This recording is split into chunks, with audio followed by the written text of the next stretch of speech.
నాకు మన దేశంలో ఉన్న విదేశ శీతల పానీయాలు రసాయనాల వాణిజ్యం పడగొట్టి సహజ వనరులతో తయారు చేసే శీతల పానీయాలు భారత మార్కెట్లో విపణిలో ప్రవేశపెట్టి భారతదేశం వైపు ప్రపంచ దేశాలు చూడాలని ఉంది.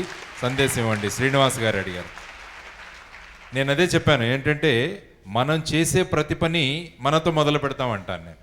కాబట్టి ఎవరైతే ఈ సజెషన్ ఇచ్చారో యు ఎన్ష్యూర్ దట్ మీ ఇంట్లో విదేశీ శీతల పానీయాలు ఎవరు తీసుకోరు.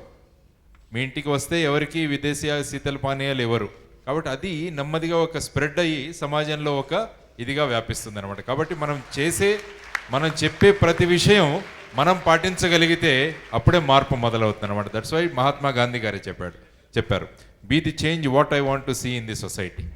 ఏదైతే మార్పు సమాజంలో కోరుకుంటున్నానో ఆ మార్పు నాతో మొదలవ్వాలని ప్రతి ఒక్కరూ అనుకోండి, మార్పు ఖచ్చితంగా వస్తుందన్నమాట సమాజం.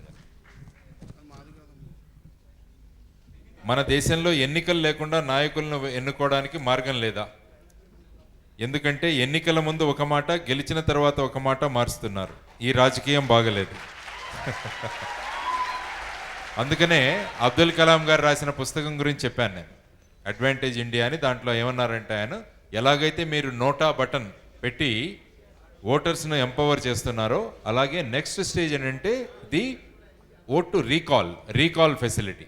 అంటే ఎవరైతే మీకు ఈ విధంగా మాటలు చెప్పి వాళ్ళు పని చేయట్లేదో వాళ్లను మళ్ళా వెనక్కి పిలిపించేయడం, అది కూడా ఒకటి మొదలవ్వాలన్నది అబ్దుల్ కలాం గారు చెప్పిన విషయం. కాబట్టి ఏంటంటే మనం ఏవైతే కోరుకుంటున్నామో అవి నెమ్మదిగా మార్పులు సంస్కరణ రూపంలో వస్తున్నాయన్నమాట. కాబట్టి త్వరలో ఇది కూడా వస్తుందని కలాం గారు అన్నారంటే అది ఖచ్చితంగా వస్తుందని నేను అనుకుంటాను. After retirement what will be your plan? ఖచ్చితంగా నేను చెప్పాను, ఫస్ట్ ఇంపాక్ట్లోనే చెప్పాను నేను, రిటైర్మెంట్ తర్వాత స్కూల్. ఎన్ని స్కూల్స్ వీలైతే అన్ని స్కూల్స్ మనం పెట్టి ప్రతి స్కూల్లోంచి అలాంటి మహానుభావుల్ని, కలాం గారు లాంటి మహానుభావుల్ని మనం బయటికి తీసుకురావాలన్నమాట.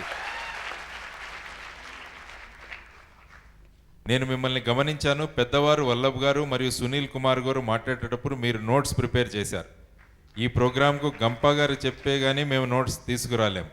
సో మాకు అలవాటు, అలాంటి గుణం కావాలనుకుంటున్నాం. సో మేమేం చేయాలి? మీరేంటి నోట్ అలౌ చేయట్లేదా? నోట్బుక్ తెమ్మని చెప్తారు. ఇప్పుడు ఏంటంటే నా ఉద్దేశం ఏంటంటే ప్రతి ఒక్కరి నుంచి మనం నేర్చుకోగలం, అది మన మనసులో ఉండాలని. ఎవరైనా కావచ్చు, మనం వీధిలో నడుస్తున్నప్పుడు ఎవరో ఒక మనిషి ఉన్నా కూడా ఆ మనిషి నుంచి మనం నేర్చుకోవచ్చు. ఆ నేర్చుకోవాలన్న మన యాంటెన్నా మనం ఎప్పుడు రెడీగా పెట్టుకోవాలన్నమాట. ఎప్పుడైతే మనం రెడీగా పెట్టుకుంటారో దానికి మంచి సిగ్నల్స్ వస్తుంటాయి. మీరు యాంటెన్నానే ఆన్ చేయలేదనుకోండి, సిగ్నల్స్ వచ్చి వెళ్ళిపోతుంటాయి. కాబట్టి ఈరోజు వల్లభ్ గారు, సునీల్ గారు ఎంతో అద్భుతంగా మాట్లాడారు. వాళ్ళలో పాయింట్స్ రాసి పెట్టుకున్నాను, సో దట్ అది రాసి మళ్ళీ నా నోట్స్ తయారు చేసుకుంటాను. కాబట్టి మళ్ళీ వెళ్ళాలన్నమాట. ఎందుకంటే మంచి ఆలోచనలు ఎప్పుడూ మనం ప్రసారంలో తీసుకోవాలి. ఎందుకంటే bad coins always keep good coins out of circulation అంటారు. మన దాంట్లో ఎక్కువ మంచి ఈ నకిలీ నోట్లు వస్తే మంచి నోట్లు బయటికి వెళ్ళిపోతాయి. కాబట్టి మనలో కూడా మంచి ఆలోచనలు రావాలంటే మంచి ఆలోచనలు మనం స్ప్రెడ్ చేయాలి సొసైటీలో. కాబట్టి ఎవరైనా చెప్తున్నప్పుడు నోట్ చేసుకుంటే అది మనకు ఉందన్నమాట. సరే, ఇప్పుడు మొత్తం యువత గవర్నమెంట్ జాబ్స్ వైపు అడుగులు వేస్తుంది, కానీ తక్కువ జాబ్స్ ఉన్నాయి.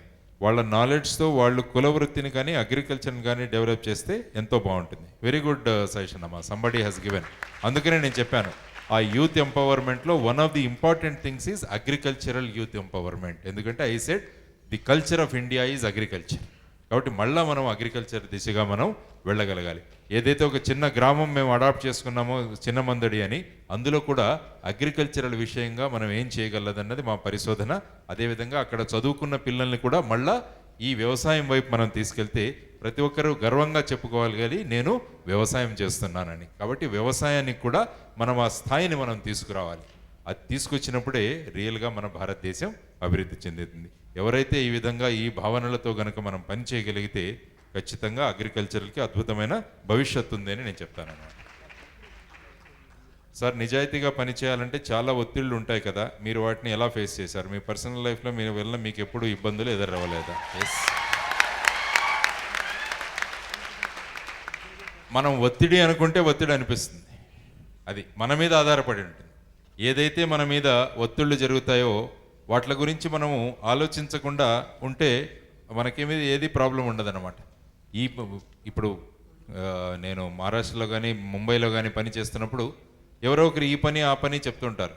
కానీ మనం ఏంటంటే మనకొక స్థాయిలో మనం తీసుకురాగలిగితే మనం ఏ విషయాలు చేస్తాము ఏ విషయాలు చేయము. నేను చేస్తున్న పని ఏంటంటే పొలిటీషియన్స్ ఫోన్ చేసి అడుగుతారు ఈ పని ఆ పని కానీ. కాబట్టి నేనేం చేస్తానంటే ఏదైతే మన లా ప్రకారం నియమాలకు అనుసరంగా ఏవైతే పనులు వాళ్ళు చెప్తే ఆ పనులు ఖచ్చితంగా, ఎందుకంటే మీరు వచ్చి అడిగినా కూడా ఆ పని ఖచ్చితంగా చేస్తాను నేను. దానికి పొలిటీషియనే రావాల్సిన అవసరం లేదు.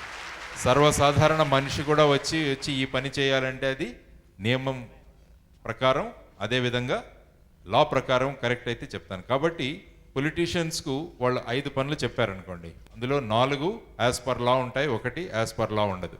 కాబట్టి ఈ 4 పనులు చేసి మళ్ళా వాళ్ళకు చెప్తాను, ఈ 4 పనులు మీరు చెప్పారు నేను చేశాను, 5వ పని గురించి నేను మాట్లాడను, ఆయన కూడా మాట్లాడు. కాబట్టి ఏవలు నియమం ప్రకారం లా ప్రకారం ఏ పనులు జరుగుతాయో వాటిని మాత్రమే చేయడం.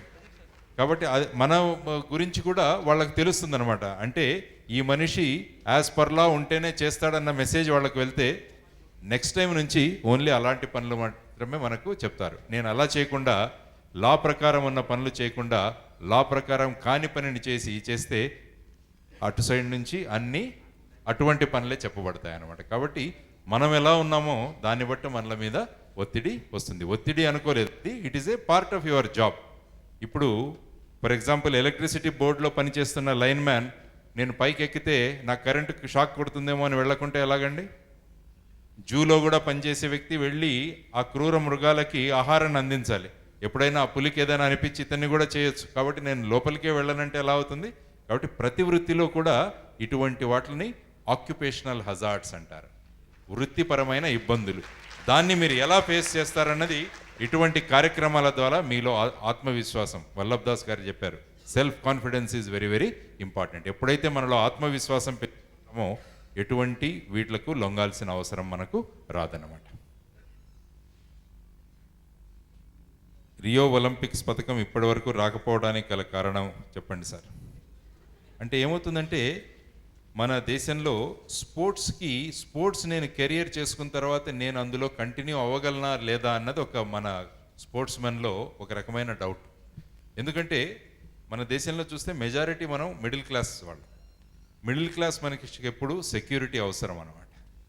కాబట్టి ఆ సెక్యూరిటీలో నేను ఈ గేమ్స్లో బాగా చేస్తే రేపు నేను వెళ్ళగలనా లేదా అన్న మొదటి నుంచి ఆ భయం ఉంటుంది. కాబట్టి 100% they are not able to give it. అందువల్ల నేను అనుకోవడం ఏంటంటే స్పోర్ట్స్ కూడా ఒక మంచి కెరియర్, ఎవరైతే మంచి స్పోర్ట్స్మెన్గా వచ్చి ఒక లెవెల్లో సెలెక్ట్ అవుతే వాళ్ళ జీవిత పరంగా మనం ఏమన్నా చేయగలిగితే మంచి స్పోర్ట్స్మెన్స్ ఖచ్చితంగా రాగలరు. వాళ్ళకి కాన్ఫిడెన్స్ మనం ఇవ్వగలగాలి. కాబట్టి ప్రభుత్వ తరఫున మిగతా వాళ్ళ తరఫున కూడా ఇటువంటి స్పోర్ట్స్మెన్కి మీ అష్యూరెన్స్ మనం ఇవ్వగలిగితే, మన దేశంలో ఏమంటే కేవలం క్రికెట్ ప్లేయర్స్కే వాళ్ళ అష్యూరెన్స్ ఉంటుంది. వాళ్ళు క్రికెట్ ప్లేయర్ అవగానే మళ్ళీ అడ్వర్టైజ్మెంట్స్ వాళ్ళే ఇస్తారు, మళ్ళీ ఇది వస్తారు. కాబట్టి their life is taken care of. కానీ మిగతా స్పోర్ట్స్లో ఈ ఫెసిలిటీ లేదు, ఎందుకంటే మనం ఎక్కువ క్రికెట్ చూస్తాం కాబట్టి మిగతా గేమ్స్ కూడా మనం చూడడం మొదలు పెడితే ఆటోమేటిక్గా ఈ గేమ్స్ కూడా ప్రాచుర్యం వస్తుంది. ఇప్పుడు కబడ్డీ టోర్నమెంట్స్ జరుగుతాయి, కబడ్డీ కూడా చూపిస్తున్నారు ఈ మధ్యలో, సో కబడ్డీకి వస్తుంది. ఆ విధంగా అన్ని గేమ్స్కి మనం గనక ఆదరణ ఇవ్వడం మొదలు పెడితే, మీరు మంచి సినిమాలకు ఆదరణ ఇస్తే మంచి సినిమాలు తీస్తారు, చెత్త సినిమాలకు మీరు ఆదరణ ఇస్తే చెత్త సినిమాలు తీస్తారు. కాబట్టి మీరు నిర్మాతలను దర్శకులను దోషం ఇవ్వద్దండి. మీరు వెళ్ళి చూస్తున్నారు వాటిని, కాబట్టి వాడు అలాంటి సినిమాలే తీస్తారు. మీరు చెడు సినిమాలు, ఇటువంటి అసభ్యకరమైన సినిమాలు మీరు చూడము అని మీరు ఎప్పుడైతే నిర్ణయించుకుంటారో, message goes to this film society. ఇప్పుడు ప్రేక్షకులు ఇటువంటి సినిమాలు చూడరు, ఖచ్చితంగా మంచి సినిమాలు తీయడం మొదలు పెడతారు. అదేవిధంగా మేము క్రికెట్తో పాటు మిగతా గేమ్స్ కూడా ఆదరిస్తామని ఎప్పుడైతే మనం వ్యక్తం చేస్తామో, ఆ గేమ్స్లో ఉన్న ప్లేయర్స్ కూడా వాళ్ళకు కూడా మంచి భవిష్యత్తు ఉంటుందని నా అభిప్రాయం అండి.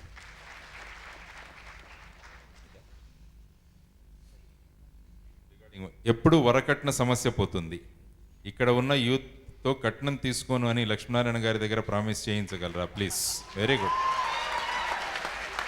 ఎత్ర నార్యంతు పూజ్యతే రమంతే తత్ర దేవతాః. ఎక్కడైతే స్త్రీ పూజింపబడుతుందో అక్కడ దేవతలు తిరుగుతుంటారని మన దీంట్లో ఉంటుంది. కాబట్టి మీరు నిర్ణయం తీసుకోవాల్సింది ఏంటంటే, అమ్మా నాన్నలకు కూడా నేను ఎప్పుడు చెప్తాను, వాళ్లకు చెప్తున్నప్పుడు కూడా, పిల్లల్ని ఎప్పుడు ఇలా ఆశీర్వదించండి. బాగా చదువురా, నీకు మంచి కట్నం వస్తుంది, అలా ఎప్పుడూ ఆశీర్వదించండి. బాగా చదవరా, దేశానికి ఉపయోగపడే పౌరుడిగా నువ్వు తయారవ్వాలని అమ్మా నాన్నలు ఆశీర్వదించాలి. అదేవిధంగా మనం నిర్ణయం తీసుకోవాలి. నేను కట్నం తీసుకోనని మీరు నిర్ణయం తీసుకోవాలి. మనసులో ఆ అభిప్రాయాలు ఏర్పాటు చేసుకోండి అనమాట. అప్పుడు ఏమవుతుందంటే ఆ కుటుంబంలో ఒక మంచి వాతావరణం తెలుగుతుంది అనమాట. లేకుంటే అమ్మాయికి ఎలా అనిపిస్తుంది అంటే వీడిని నేను కొనుక్కున్నాను అనిపిస్తుంది. ఎంతో మంది ఈ వరకట్నం సమస్యల వల్ల ఎన్నో ప్రాబ్లమ్స్ వస్తున్నాయి మధ్య. ఆ అన్యోన్యత అన్నది కుటుంబంలో తగ్గిపోతుంది అనమాట ఈ వరకట్నం వల్ల. కాబట్టి దీనికి ఈ యాంటీ డౌరీ యాక్ట్ కూడా ఉంది మనకి. ఎవరైనా కట్నం ఇవ్వడము తీసుకోవడము ఈ రెండు కూడా నేరం ఉందంట. కానీ ఎటువంటి కంప్లైంట్స్ మన దగ్గరికి రావట్లేదు. కాబట్టి ఏమవుతుందంటే అది మనలో వచ్చిన పరివర్తన, మనలో వచ్చిన మార్పు. అది మీరంతా నిర్ణయం తీసుకోవాలి. అంటే ఈ 3 రోజుల ఇంపాక్ట్ కార్యక్రమంతో ఖచ్చితంగా అలాంటి ఆలోచనలు మీ అందరిలో వస్తాయని, ఇంపాక్ట్లో చేసుకున్న మ్యాక్సిమం వాలంటీర్స్ కానీ మన మ్యాక్సిమం ట్రైనీస్ కూడా వరకట్నం తీసుకోకుండా మేము పెళ్లి చేసుకుంటామని నిర్ణయించుకోండి. That's a very very good suggestion. ఎందుకంటే సంపాదించి మనం కుటుంబాన్ని పోషిద్దాం. ఎంత ఆనందం ఉంటుందంటే దాంట్లో నాకున్న సంపాదనతో నేను ఆ కుటుంబాన్ని పెంచుతున్నాను, పోషిస్తున్నానంటే ఆ మనిషిలో ఎంతో సెల్ఫ్ కాన్ఫిడెన్స్ వస్తుందన్నమాట. కాబట్టి that's a very very good suggestion అమ్మా. Everybody should follow that. It's a very very good thing definite. మనిషి మనసు మాట వినాలా లేదా మైండ్ మాట వినాలా? మనసు మాట వినాలా, మైండ్ మాట వినాలా? నేను పర్సనల్గా I work with my heart, I never work with my mind. నేను అప్పుడు నా మనసుతో, నా హృదయంతో నేను పనిచేస్తాను. So that is what is my way of working. Yeah, ఎందుకంటే ఈ బుర్ర ఎప్పుడు ఆ లాజిక్ ఇవన్నీ చెప్తుంటుంది అనమాట. మనసు ఎప్పుడు ఎదుటి మనిషి మీద అన్యాయం అయినప్పుడు హృదయం ఎప్పుడు ఒక పాజిటివిటీ చెప్తుంటుంది అనమాట. కాబట్టి హృదయాన్ని నేను వింటుంటాను. I always listen to my heart and I work. ఇప్పటి వరకు ఎప్పుడూ ప్రాబ్లం రాలేదు.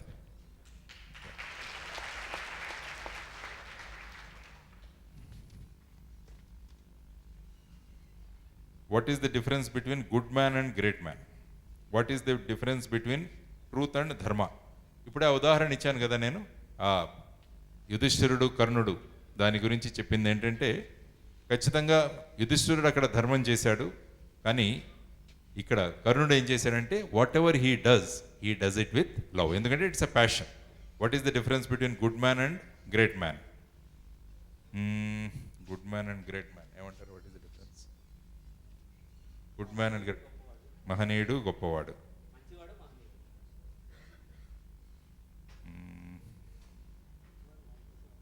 అంతే. మంచివాడు అంటే గ్రేట్ పర్సన్ అంటే ఇప్పుడు చూడండి, వివేకానందుల వారు is good man and is great man also. Abdul Kalam గారు is a good man and is a great man. కాబట్టి ఏంటంటే ప్రతి ఒక్క గ్రేట్ మ్యాన్ ఖచ్చితంగా గుడ్ మ్యాన్ అవ్వాల్సిందే, కానీ ప్రతి ఒక్క good man he cannot be a great man. ఎవరైతే సొసైటీకి పనిచేస్తారో, ఎవరైతే దాని గురించి ఒక చిన్న కథ చెప్తాను మీకు. Can I tell a story? ఒక లీడర్షిప్ దీంట్లో వచ్చిన కథ అనమాట. ఒక బావి ఉంటుంది, చాలా కప్పలు ఉంటాయి దాంట్లో. వాళ్ళు చాలా రోజుల నుంచి ఆ బావిలో బ్రతుకుతున్నారు. వాళ్ళకి ఏమనిపించిందంటే మాకు ఒక లీడర్ కావాలి అని వాళ్ళందరూ భగవంతుడిని ప్రార్థించారు. మాకు ఒక లీడర్ ఇవ్వండి అని. భగవంతుడు ఒక లీడర్ని అక్కడికి వేశాడు అనమాట. ఏం లీడర్ని వేశాడు? అక్కడ ఒక కర్ర వేశాడు. కర్ర అంటే ఆ కర్ర ఏమీ చేయదు, నీళ్లలో తేలుతూ ఉంటుంది. అందరూ చూసుకుంటారు, ఓహో మన లీడర్ అని చెప్పి. కొన్ని రోజుల తర్వాత చిన్న చిన్న కప్పలు ఆ లీడర్ మీద ఎక్కడ మొదలుపెట్టి, ఆ కర్ర మీద ఎక్కడ మొదలుపెట్టాయి. లీడర్ ఏం చేయట్లేదు. కొన్ని రోజుల తర్వాత అన్ని కప్పలు వెళ్ళి ఆ లీడర్ మీదే కూర్చుంటున్నాయి అనమాట. లీడర్ ఏం చేయట్లేదు. అంటే ఇదేంటంటే he's a very good man. ఎవరిని ఏం చేయడు. తర్వాత మళ్ళా వీళ్ళందరికీ బోర్ కొట్టేసింది లీడర్. మళ్ళా వెళ్ళి దేవుణ్ణి ప్రార్థించాడు, మాకు ఒక మంచి లీడర్ని ఇవ్వండి, మనకొక లీడర్ని ఇవ్వండి అన్నాడు. అప్పుడు దేవుడు ఏం చేశాడంటే ఇంకొక లీడర్ని వేసాడు. ఈసారి పామును పంపించాడు, అక్కడ స్నేక్. అది కనిపించిన కప్పలందరినీ కూడా తినడం మొదలుపెట్టేసింది. బట్ ప్రొఫెషనల్గా పాము కరెక్టే, పాము డ్యూటీ ఏంటి? కప్పలను తినడం. బ్రహ్మాండంగా కప్పలను తింటుంది. కానీ ఏమవుతుంది దీనివల్ల? అక్కడ అన్ని కప్పలు హరించిపోతున్నాయి, అంటే మన సొసైటీ నశించిపోతుంది. కాబట్టి ఈ ఇద్దరు లీడర్స్లో మొదటి లీడర్ మంచివాడు కానీ ఏమీ చేయట్లేదు. రెండవ లీడర్ ప్రొఫెషనల్గా కానీ మనసు లేదు. కనిపించిన కప్పను అయ్యో ఇది కప్పే, దీన్ని తింటే ఏమవుతుంది అని ఆలోచించడు. కప్ప దొరికితే దాన్ని తినేయడం. కాబట్టి లీడర్షిప్లో మనం నేర్చుకోవడం ఏంటంటే first person is very good కానీ ఆ ఆర్గనైజేషన్లో ఏమీ జరగదు. రెండవ అతను professionally is very very competent but ఈ డజంట్ హ్యావ్ ఏ హార్ట్. కాబట్టి ఈ ఇద్దరు కూడా డేంజరస్ అన్నమాట మనకు. కాబట్టి మనం ఎలా ఉండాలంటే you should be good and also at the same you should have heart and you should look for the society. అప్పుడు మీరేమవుతారంటే from good you will convert to great. కాబట్టి మనం నేర్చుకోవాల్సింది ఏంటంటే మంచితో పాటు మానవత్వం కూడా ఉంటే వాళ్ళు గ్రేట్ పర్సన్స్ అవుతారు. వీళ్ళంతా ఏంటంటే మంచితో పాటు మానవత్వం ఉన్న మనుషులు, వాళ్ళు గ్రేట్ పర్సన్స్గా ఉంటారు. కాబట్టి మనం ఏం చూసుకోవాలంటే యూ షుడ్ బికమ్ గ్రేట్. ఆర్గనైజేషన్లో వెళ్తే నేను చెప్పిన ఈ ఉదాహరణలో మీరు మంచిగా ఉండాలి, at the same time professional కూడా కాంపిటెంట్ ఉండాలి. కానీ ఓన్లీ మంచిగా ఉంటే ఏమీ జరగదు, ఓన్లీ ప్రొఫెషనల్గా ఉన్నా కూడా ఆర్గనైజేషన్లో ఏ విధమైన డెవలప్మెంటు ఉండదన్నమాట. అందరూ బాధపడతారు, దాంట్లో స్ట్రెస్ డెవలప్ అవుతుంది వాళ్ళందరిలో. కాబట్టి as a leader in an organization you should be good and at the same time you should be good at heart also. కాబట్టి human excellence is very very important. Human excellence is very very important. ఒక ఐఏఎస్కి ఉండవలసిన లక్షణాలు, ఒక IAS ఆస్పిరెంట్కి ఉండవలసిన లక్షణాలు, ఆలోచనకి అనుభవానికి వ్యత్యాసం. ఒక ఐఏఎస్కి ఉండవలసిన లక్షణాలు ఆల్రెడీ ఆ దీంట్లోనే మీరు దీన్ని ఎక్స్పాండ్ చేస్తే ఇండియన్ అడ్మినిస్ట్రేటివ్ సర్వీస్. కాబట్టి ఆ మూడవ అక్షరం చాలా ముఖ్యం, సర్వీస్. ఐఏఎస్ కానీ ఐపీఎస్ కానీ ఐఎఫ్ఎస్ కానీ ఐఆర్ఎస్ కానీ వాటిలను సివిల్ సర్వీసెస్ అంటారు. ఈ examination it is called civil services. వీళ్ళను public servants or civil servants అంటారు.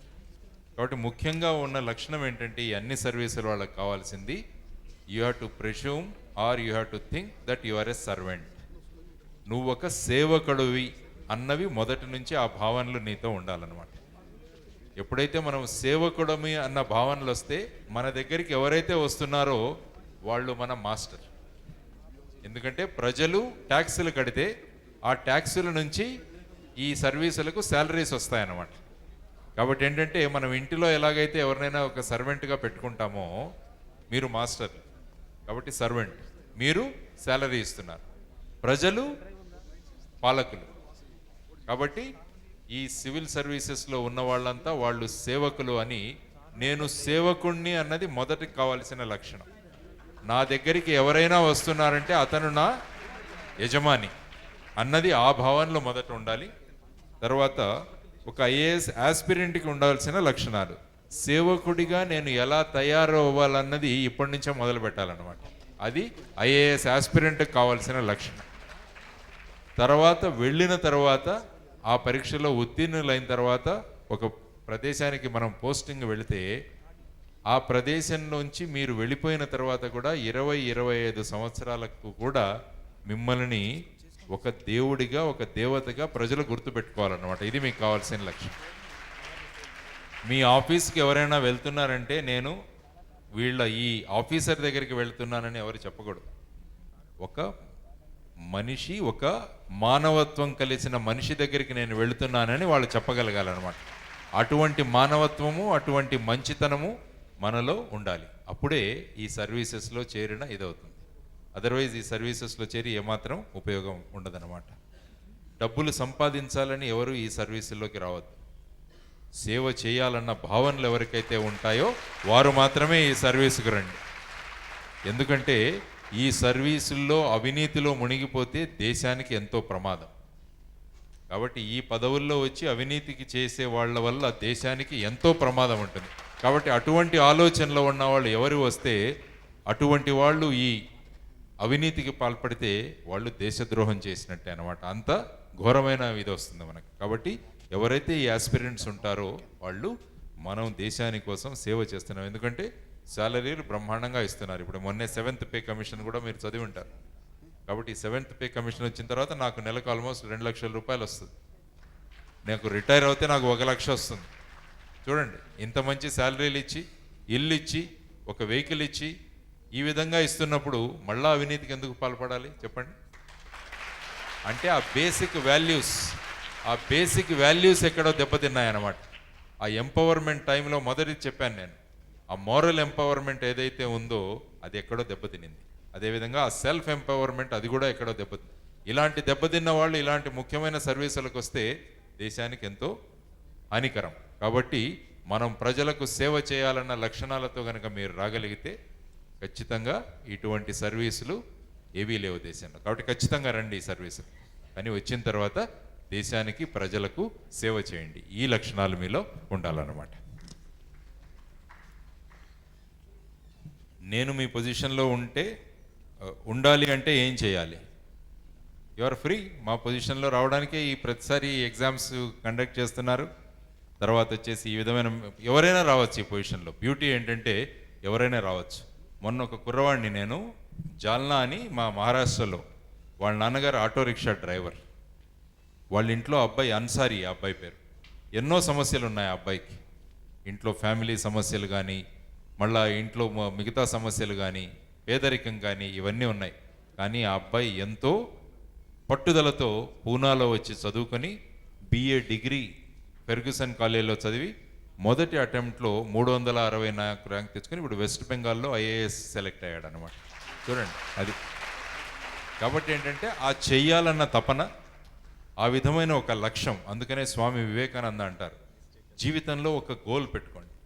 ఆ గోల్ ఎప్పుడైతే పెట్టుకొని మనం దాని గురించి ఆలోచిస్తుంటే మన శరీరంలో ఉన్న ప్రతి అవయవం కూడా ఆ విధంగానే ఆలోచించి మీ ఆ లక్ష్య సాధన కోసం ప్రతి ఒక్క మనిషి, ప్రతి ఒక్క అంగం మీకు ఖచ్చితంగా అది హెల్ప్ చేస్తుంది అని స్వామి వివేకానందుల వారు చెప్తారు. కాబట్టి మనకు కావాల్సింది ఏంటంటే ఒక లక్ష్యం.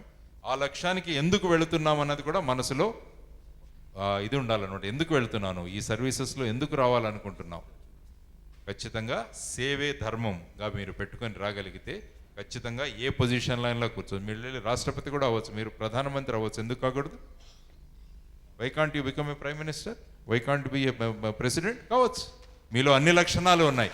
కానీ ఆ లక్షణాలను మనం గుర్తించి ఆ లక్ష్య సాధనలో కనుక మనము కృషి చేయగలిగితే ఖచ్చితంగా ఎవరైనా అవ్వచ్చు అనమాట. కావాల్సింది లక్ష్యం, ఆ లక్ష్యాన్ని సాధించడానికి లక్ష్య సాధన, దానికి కావాల్సిన కార్యప్రణాళిక. ఈ 3 చేసుకుంటే మీలో పరివర్తన వస్తుందని లాస్ట్ ఇంపాక్ట్లో కూడా చెప్పాను. కావాల్సింది ఒక గోల్, దానికి కావాల్సిన యాక్షన్ ప్లాన్, దానికి కావాల్సిన పర్సివరెన్స్. ఈ 3 మీరు తీసుకుంటే finally you end up in transforming. You can become what ever you want. సరే, ఇక్కడ విన్న ఈ మోటివేషన్ని ప్రతిరోజు కొనసాగి బిజీ లైఫ్లో ఏం లేదు. అది మీరు అనుకుంటున్నారు మీ లైఫ్ బిజీ అని, మీరు అనేసుకుంటున్నారు, మీరే జస్టిఫికేషన్ ఇచ్చుకుంటున్నారు. You are giving a justification. మీ బిజీ లైఫ్ ఉంది కాబట్టి. మరి సినిమా ఎట్లా చూస్తున్నారు బిజీ లైఫ్లో? టీవీ ఎన్నిసార్లు ఎలా చూస్తున్నారు? ఫోన్లు ఎన్ని గంటలు మీరు ఎలా చేస్తున్నారు? మీరు వాట్సాప్ ఎందుకు చేస్తున్నారు? ఏంటంటే మన దగ్గర టైం లేదంటే అది మన ప్రయారిటీ కాదు అని లక్షణం అన్నమాట. లైబ్రరీకి వెళ్దామా అంటే టైం లేదంటాడు. అదే 3 గంటల టైం వెళ్ళి సినిమా చూస్తాడు, అంటే ప్రయారిటీ లేదు. కాబట్టి nobody is busy in this life. Busy అని మనం అనుకుంటున్నాం అంతే. చేస్తున్న ప్రతి పనిని మనము ఎంజాయ్ చేస్తూ చేయండి. You will have 24 hours wonderful time. Busy అనం దాన్ని. చేస్తున్న ప్రతిదీ మనం మనసు పెట్టి మనం చేయాలన్నమాట. Do your work with passion. ప్రతి పనిని ప్యాషన్తో పెడితే మనం ఎప్పుడూ బిజీ అనిపించదు, మనకు స్ట్రెస్ అనిపించదు. ఈ స్ట్రెస్కు ముఖ్య కారణం ఏంటంటే మనం మనసు పెట్టకుండా ఎప్పుడైతే పని చేస్తామో దట్ లీడ్స్ టు స్ట్రెస్.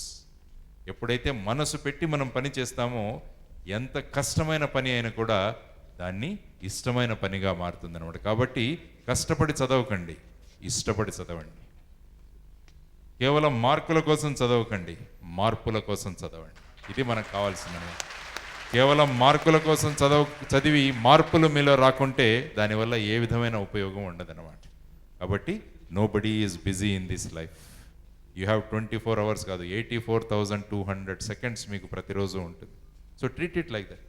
24 గంటలు ఎందుకు అనుకుంటారు? 84,200 సెకండ్లు అనుకోండి. మీకు రోజు ఇంత మీ బ్యాంక్ అకౌంట్లో పడుతుందన్నమాట రోజు. మరి ఈ అకౌంట్ను ఏ విధంగా వాడుకుంటున్నానన్నది దట్ ఈజ్ లెఫ్ట్ యూ. కాబట్టి ప్రయారిటైజ్, మన లక్ష్యానికి ఎలా వెళ్ళాలన్నది ఈ 84,200 సెకండ్లను ఎలా వాడుకుంటున్నాం మనం చూడండి. You will feel that you have lot of time, very comfortable time. కాబట్టి మనసు పెట్టి ప్రతి పని చేయండి, ఎంతో అద్భుతాలు మీకు జరుగుతాయి. ధన్యవాదాలు. Thank you sir. Thank you very much.